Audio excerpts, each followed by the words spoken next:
All Indiana Politics is your premier source for Indiana politics, focusing on issues that matter to you. I still want us to be the best in the Midwest. We can't afford another lockdown. Give the citizens of this country the relief they need. Education in the state of Indiana remains priority number one. In-depth, nonpartisan coverage. We don't know exactly where the economy will be in January. People are worried with good reason. Exclusive interviews with Indiana's political leaders. We have the resources here in the state of Indiana to care for those who are in need. Expert analysis on critical legislation. We need to reform those laws. This recovery is going to take some time. We've got to anticipate that there'll be a budget shortfall. From Wish TV, this is All Indiana Politics Podcast on the All Indiana Podcast Network.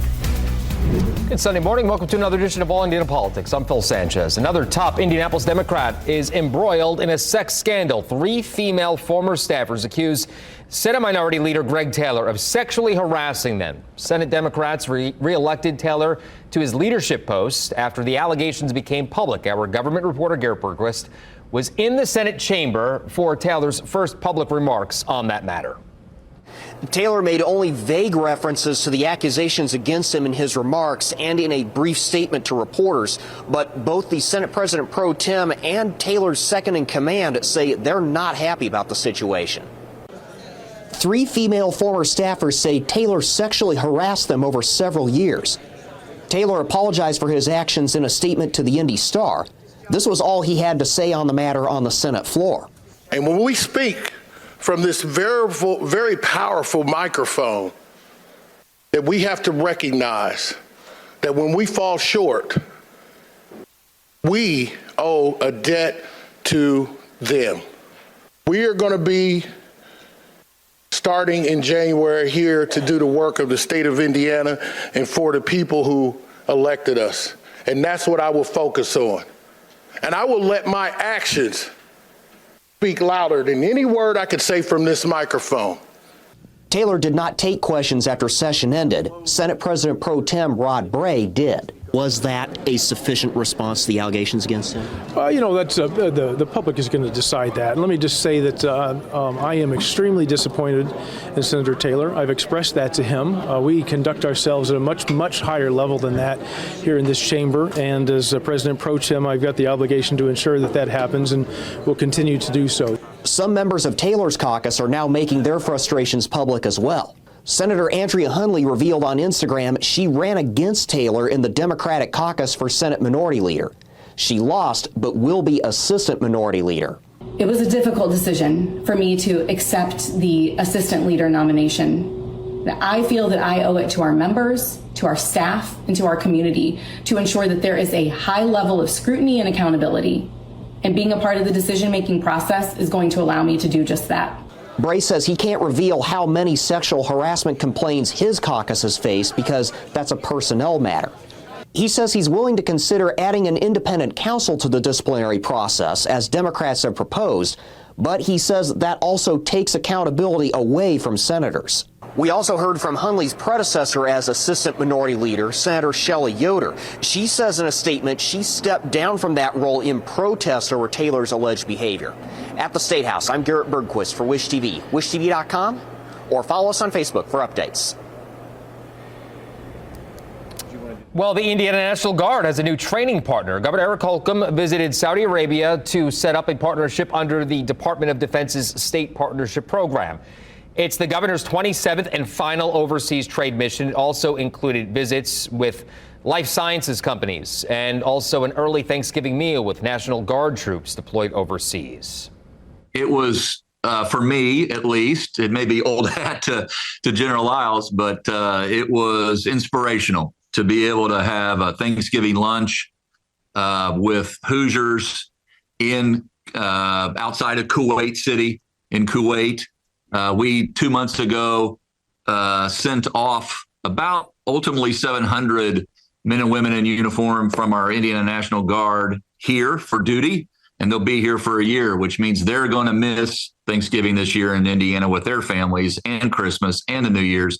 And so just to be around, be in their presence, to be able to check in on them, to be able to fist bump them and say thank you. We revere their answering of a call that is greater than themselves.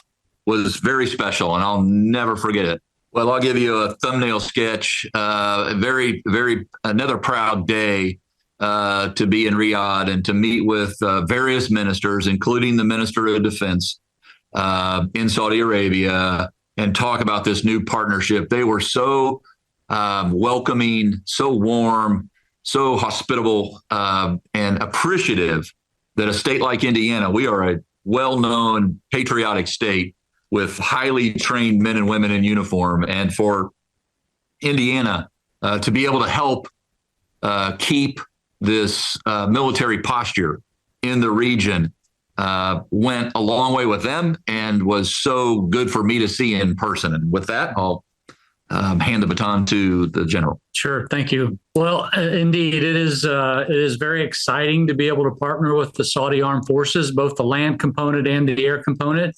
And so the Indiana National Guard will be a key component to the regional security for both Saudi Arabia, Kuwait, and the Middle East because of our partnership with Saudi Arabia. We'll be working hand in hand with them to achieve their training objectives and our training objectives that'll make the readiness for both the Saudi Armed Forces and the Indiana National Guard much greater. From my perspective, one of the things I've learned as a military officer, in order to have economic development whereby foreign investment could happen inside of Indiana and where Indiana businesses could come work in the Middle East, you have to have security. And so seeing our guardsmen in Kuwait and also seeing this state partnership flourish will deepen the security around the region and make the region much more viable for businesses to invest both in Saudi Arabia and back in Indiana. Without security, you can't have business. Obviously, the federal government has to run down a lot of different issues before decisions are made. Saudi Arabia is an ally. We were told by someone while in Riyadh that they were blessed with a lot of sun, blessed with a lot of oil, but also blessed to be in a very dangerous neighborhood. And to have allies like America, to have our presence, to be working with them in an area that threatens the rest of the world against countries like Iran, who are interfering with shipping lanes today, who are interfering with people's freedoms and liberties today.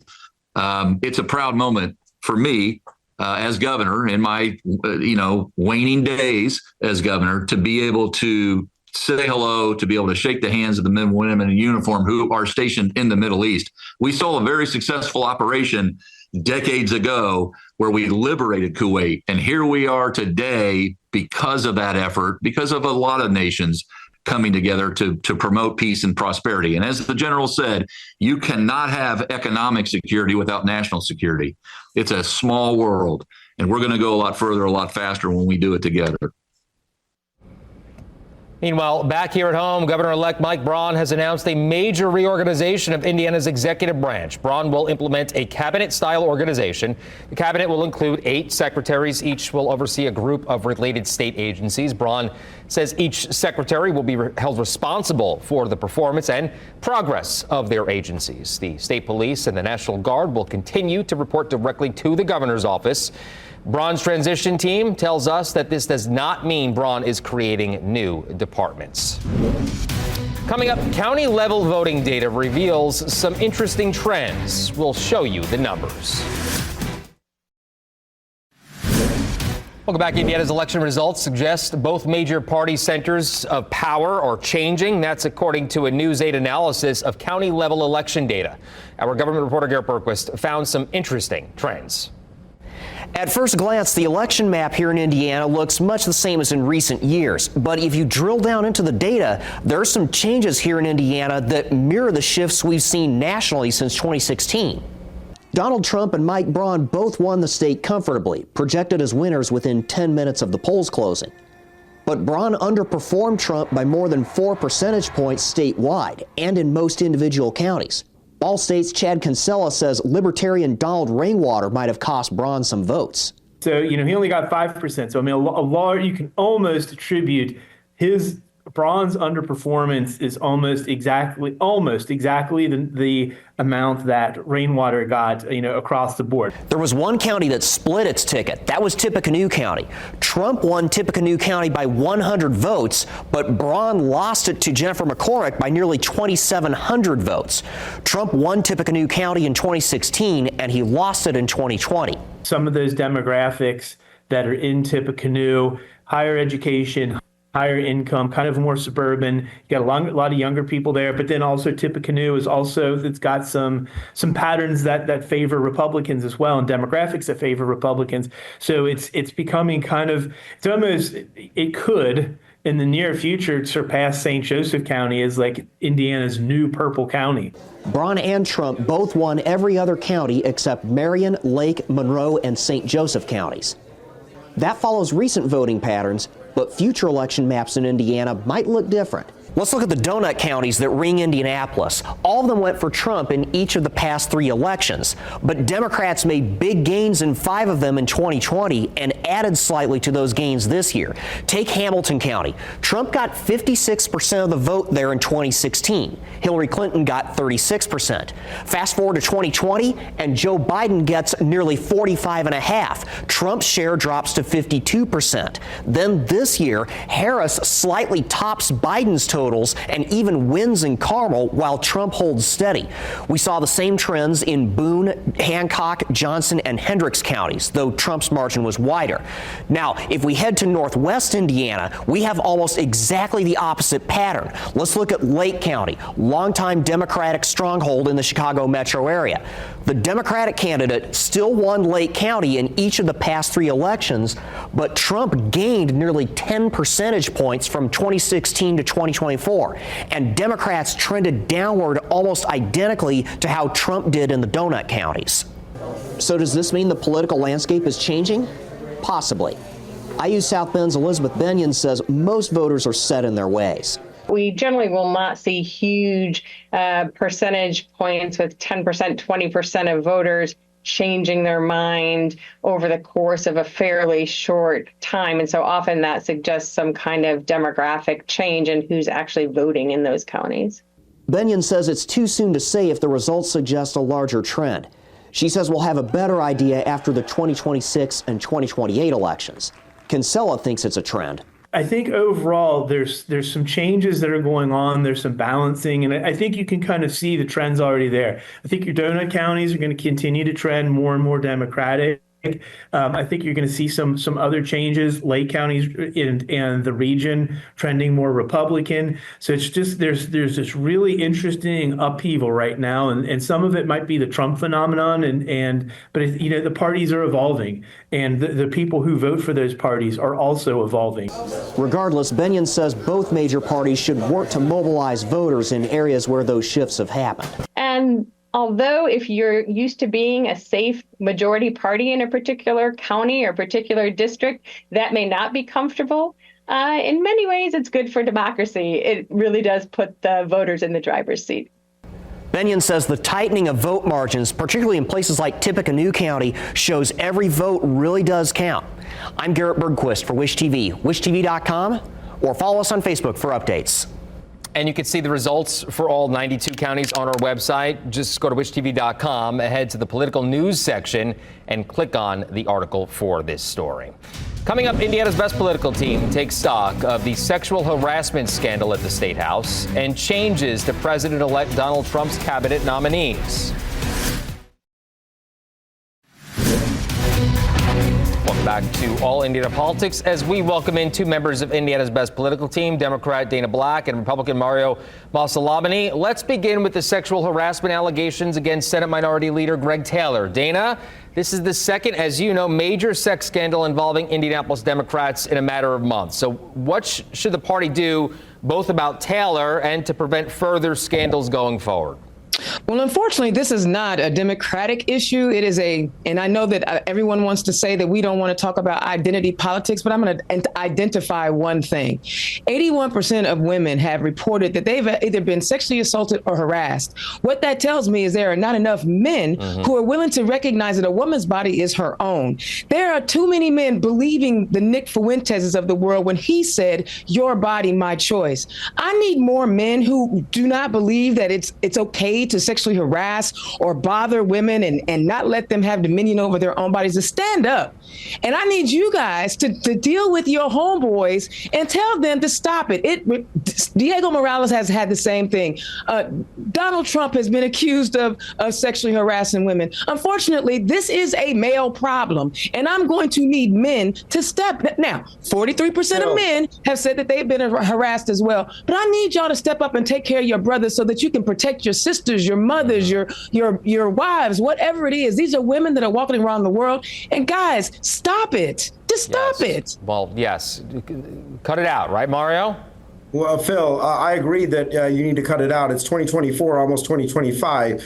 A person should have the right to be able to work and go to school without being sexually harassed. But again, Dana's trying to deflect from the issues within the Democrat Party in the state of Indiana and try to throw out Republican names nationally. But again, they have a serious Diego Morales? issue here. Hold on, Dana, let me finish. I let you speak, right? So, Dana talks about the national Republicans, but what about the Democrats here in the state of Indiana? The Democrats talk about how they're here to protect women's rights, but where is that? With Mr. Cook at the mayor's office, we have at least 3 people that have made allegations against him. Multiple people within the mayor's administration, Hogshead's administration, have talked about the fact that it's a toxic culture, that they are concerned for their own ability to work. That now we have this case with Senator Taylor, and he then gets voted in again as for leadership. So they talk the talk, but they don't walk the walk. Well, Mario, is they about protecting women's rights, but where are they? Where are the men? Where are your homeboys making sure that everything is good? Greg Taylor, Diego Morales, minority leader. Diego Morales, you are not wrong. I don't believe that he should have been voted back in as minority leader. I wasn't in that room. I wasn't having that discussion. But the bottom line is, it's not a Democrat or Republican issue. It is a man keeping their hands to their self issue. And anything other than that is irrelevant. And again, it's a culture in our nation where we just discard the woman's body and feel like that it is free game for anybody that wants it. And for the men who do not agree with that, you are not standing up to the men who believe. You're not standing up to them. 100%. Correct your voice. I can't go into a men's locker room and tell a man what he should and shouldn't do. Y'all need to raise y'all sons better. But Dana, the problem is when a Republican says it, when Republicans called out for it, you guys jump on it and don't talk about it's a man issue. Or a woman I talked about it when they brought it out when Mayor Hogg said, I told him where he went wrong. Again, this is a man issue. This is not a Democrat or Republican. You can try to make it that way. And my point is, I can give you multiple examples of every party, of every demographic, where men just do not honor the space and the body of a woman. Right? So, hey, Mario, is there any chance, though, that Taylor's forced to step down as Senate Minority Leader, if not resign from office outright? No, I don't believe so. If the Democrat senators within his own caucus voted him in, unless there is something else, if there's criminal charges of some sort brought against him, that's the only way this is going to happen. Just like with Hogsett, he was able to deflect and drag this out. So, I don't see anything happening to Taylor unless these women are able to file criminal charges against him. Dana, should he?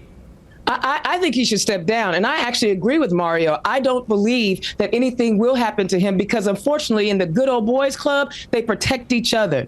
They protect each other instead of standing up against what is right and standing up for what is right and standing against what is wrong. So I actually agree with Mario. I don't think anything is going to happen. I actually have a relationship with Senator Taylor, and I am incredibly disappointed to find out these things about him. But again, somebody needs to stand up to these men who feel like it is okay. Dana, I want to jump in here because I'm almost out of time. Should the General Assembly, in your opinion, do more to protect women?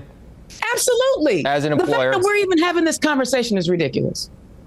And Phil, I agree with Dana on that. I was a lobbyist at or a government services employee that lobbied the State House, and there is a serious problem at the State House as it pertains to protecting interns, as it pertains to protecting lobbyists, and protecting other people that deal with that. I truly believe that there is an issue there that needs to be addressed. There is an issue there that we need to have stricter laws for the legislators, both the senators and the state reps, as it pertains to how they handle their interns, how they handle other individuals within that. So, and we also need to elect more women. Maybe we can bring those numbers down. Well, there you go. Okay, well, we will leave that there.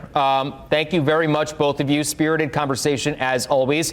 We had a lot to get to, but obviously this dominated the conversation today. Good to see you both. We'll talk to you soon, and we will be right back. For joining us for All Indiana Politics. We'll be back here next Sunday morning at 9:30. Also, be sure to check out the All Indiana Politics podcast online at wishtv.com. Have a great rest of your weekend and a happy Thanksgiving to you and your family. From Wish TV, this is All Indiana Politics Podcast on the All Indiana Podcast Network. Watch All Indiana Politics live Sunday mornings at 9:30 on Wish TV and at wishtv.com. Subscribe to this podcast and listen weekly here on the All Indiana Podcast Network. And be sure to discover even more great podcasts at allindianapodcastnetwork.com.